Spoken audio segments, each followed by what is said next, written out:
saya syukuri sih. Dari skripsi gue itu yang gue inget, kebanyakan orang nonton stand up comedy itu karena mereka mencari teman. Mencari teman. Kebanyakan orang yang sudah bekerja khususnya. Yang sudah bekerja itu dia ada beberapa yang mencari memang hiburan dong, tapi ada yang mencari teman juga. Kebanyakan. Apa ya, ruang kerja atau tempat kerja itu membuat anak-anak kehilangan teman. Sehingga dia mencari teman ketika spasial itu dibentuk. Jadi, tapi kerasa juga sih Mas ya, setelah lulus kuliah tuh kayak nggak ada teman gitu kayak. Oh iya. Jadi seneng lo ketemu teman lo nih. Enggak sih, kalau udah biasa aja. Oke. Kalau dari sekolah ke kuliah itu kayak rame ya? gitu hidupnya. Setelah lulus tuh kayak hidup rasa sepi, hampa gitu. Gue sih ngerasa gitu ya. Teman-teman ngerasain gitu nggak sih?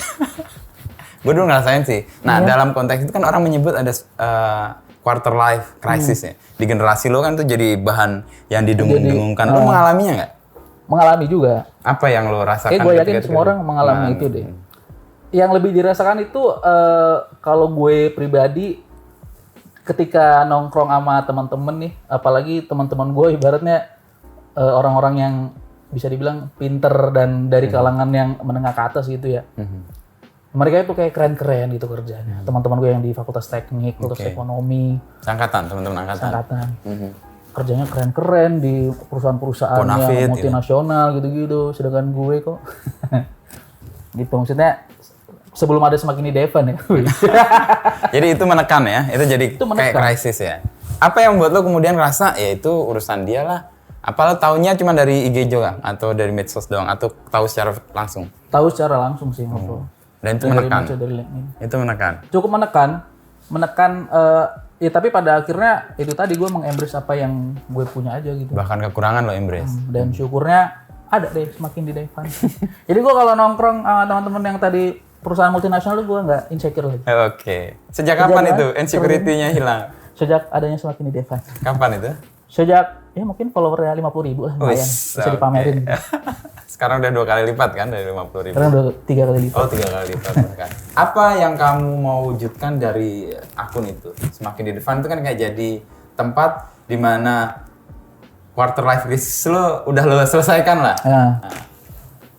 Gue pengen berdamai dengan semua masalah-masalah yang ada di kehidupan, khususnya di sekitar quarter life crisis. Dari situ gue pengen orang-orang nih tahu bahwa kita tuh nggak harus nge-sugarcoat masalah-masalah yang ada gitu. Jangan malah lu jadi manja dan dibiarin dielus-elus. Jadinya lu nggak akan maju gitu. Dengan makin lu rapuh ya, makin lembek gitu ya. Makin lembek. Dengan lu tahu emang realitanya tuh nggak sesuai yang lu harapkan, ya lu jadi bisa maju, jadi bisa lebih produktif lagi. Kadang orang lupa bahwa memang ya manusia itu nggak ada yang spesial gitu. People are replaceable menurut gue. Bisa diganti ya. Bisa diganti, sangat bisa diganti. Siapapun lu gitu. Jadi makanya dengan kondisi itu nih, ya kalau kita selalu, oh iya aku tidak salah, aku ini, aku baik-baik saja, ya nggak akan maju. Intinya itu sih, jadi lebih mengembrace apa yang dipunya, ya udah jalani emang hidup seperti itu realitanya. Lo menemukan sebuah semangat itu dan lo memperjuangkan di Semakin di Devan itu dari mana? Awalnya sih agak-agak lupa ya, cuma selama ini yang gue rasain ketika mulai ada tren-tren mental health awareness ini, gue pribadi ngerasa kayak nggak cocok gitu, kayak gitu. Kayak cengeng gitu ya malah ya? Iya gitu. Kayak apa ya, ngeliat itu responnya bukan malah jadi semangat, jadi kayak Jadi kalau lo ngelihat, sekarang kan banyak istilah healing lah, segala macam. Lo denger itu sendiri gimana? Repot sekali gitu. Sebatas orang ingin detox sosmed gitu tuh, gue merasa ngapain sih? Ya lu kalau emang nggak pengen ngelihat yang jelek-jelek di medsos ya lo bisa mute, lo bisa unfollow, selesai gitu. Kagak usah pakai detox sosmed terus ninggalin. Bahkan ada kasus teman gue yang saking detox sosmednya sampai temennya nge-WA itu nggak digubris sama sekali, padahal itu hal penting. Sampai nanya-nanya ke gue, kok sini gimana gini nih?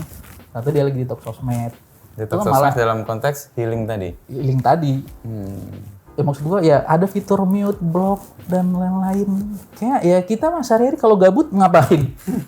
Ya udah buka HP. Maksud gue Ya mungkin pilihan orang berbeda-beda ya. Takutnya gua dicecer nanti. Tapi setidaknya kan lo mewakili generasi lo kan. Artinya ada sesuatu yang agak berbeda nih, menyimpang dalam arti memang gue tahu setiap kumpulan itu pasti ada pengecualian dan gue ngeliat pengecualian dari lo.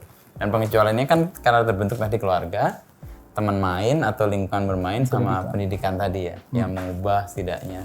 Dan lo punya cita-cita sebenarnya di ilmu komunikasi, tapi belajar geografi. Makanya lo jadi kayak komunikator sekarang kan? Iya juga.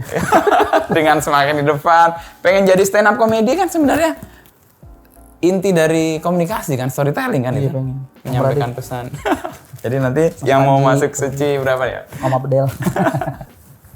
Lo menuju itu by design atau untuk stand up comedy? Enggak, maksud iya stand up comedy adalah turunannya. Dari yang lo geografi tiba-tiba menyimpang ke semakin di depan itu dan jadi kayak komunikator lah akhirnya. Sebenarnya kalau yang tadi gue bilang gue kuliah di geografi itu gue jadikan sebatas formalitas gue menyelesaikan kewajiban, ibaratnya menyelesaikan urusan gue sama orang tua gue dah. Tanggung jawab lah ya. Tanggung jawab sama orang tua udah selesai, bukan kayak jadi jalan hidup. Karena selama kuliah di geografi pun gue berstand up comedy, MC gitu lah, dunia-dunia komunikasi gitu-gitu. Ya. MC, stand up comedy. Dan emang yang gue pengen ketika lulus pun gue di bidang itu gitu loh. Gue nggak pernah sama sekali daftar jurusan yang bidang geografi malah. Padahal sebenarnya dibutuhkan juga kan untuk banyak. Padahal banyak lowongan. Tapi lo nggak masuk ke situ. Dan emang kalau kita into ke situ beneran ya emang sebenarnya bonafit juga.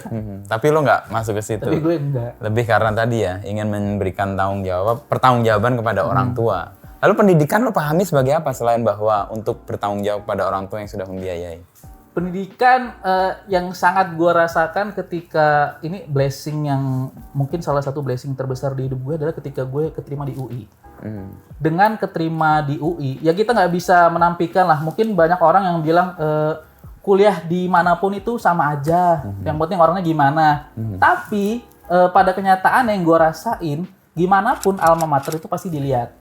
Ini gue bukannya menjunjung tinggi UI ya. Iya. Gue sebagai ini juga biasanya kadang-kadang gitu ngeliat CV atau apa. Itu jujur itu ya. Itu untuk mencari kerja dan di sisi lain dari exposure yang kita dapat, dari fasilitas yang kita dapat pun otomatis berbeda nih antara sekolah yang memang fasilitasnya proper atau tempat kuliah yang fasilitasnya proper dibanding yang kurang baik ala kadarnya gitu. Mungkin orang-orang yang berkuliah di daerah-daerah yang ngeri juga ngomongnya. mungkin orang-orang yang kuliah di kampus-kampus yang kurang proper, kurang mendukung fasilitasnya, mungkin nggak akan ada kayak exposure ikut lomba internasional. Kita daftar di perusahaan yang multinasional. Mungkin orang-orang di situ akan legowo dan oke-oke aja gitu. Nah, yaudah setelah ini gue daftar sini aja nggak apa-apa gitu. Itu sih apa ya? Salah satu hal yang gue rasa tuh sangat blessing bagi gue ketika gue keterima di UI. Dengan gue keterima di UI itu gue dapat exposure itu tuh. Exposure dan di sisi lain juga UI ini gue ngeliatnya sebagai miniatur Indonesia. Dari situ gue lebih terbuka nih pikiran gue. Ketika gue zaman sekolah itu bahkan sebatas orang ngerokok pun, cowok ngerokok nih gue anggapnya itu anak nakal. Begitu lo masuk UI, begitu gue masuk UI, kok banyak ini? Nggak hanya cowok bahkan? Iya nggak hanya cowok, bahkan cewek-cewek. Dari situ gue mengerti, dari situ gue bisa paham bahwa orang ngerokok tuh belum tentu dia nakal. Bisa jadi emang dia stres, dapat idenya karena ngerokok. Dari situ gue lebih terbuka dan memahami lah sifat-sifat orang dengan berkuliah di tempat yang ibaratnya proper. Dan gue yakin kalau misalkan gue kuliahnya di lingkungan yang itu-itu aja, pasti pola pikir gue nggak akan berubah gitu, nggak akan berkembang. Keterbukaan juga nggak terjadi ya di situ ya. Jadi pendidikan penting meskipun menurut lo juga di mana dia dibesarkan atau berrelasi dengan orang-orang itu juga membentuk juga ya. Ada juga kan orang yang belajar di tempat yang mungkin keren, bonafit, tapi juga cupu-cupu juga karena mungkin ya kurang pergaulannya tadi. Iya benar. Kita juga harus mau ikut nongkrong sih, terbuka. Dan harus membiasakan untuk sifat bertanya dan penasaran sih. Apa yang dirasakan orang tua lo ketika lo lulus? Kan lo udah menyelesaikan tanggung jawab dan apa istilahnya ya, hal yang lo harus berikan kepada orang tua. Nih tanggung jawab saya sebagai anak sudah menyelesaikan itu. Gue bersyukur orang tua gue nggak pernah ngelarang gue atau nggak pernah ngeharusin gue harus gimana gitu ya Mas ya. Jadi setelah lulus pun ya udah dibebasin dan mereka tuh seneng-seneng aja, apalagi ketika gue pertama masuk UI. Nyokap gue sampai nangis. Saking terharunya. Gue kan kasih lihat tuh pengumumannya, terima. Jurusan apa li? Geografi. Kok geografi?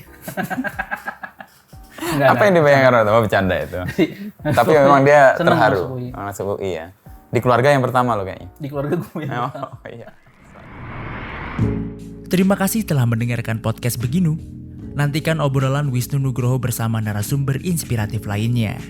Jangan lupa juga untuk follow dan nyalakan notifikasi podcast Beginu agar tidak ketinggalan episode selanjutnya. Saya Dava Wahyu dan segenap tim Media Podcast Network pamit undur diri.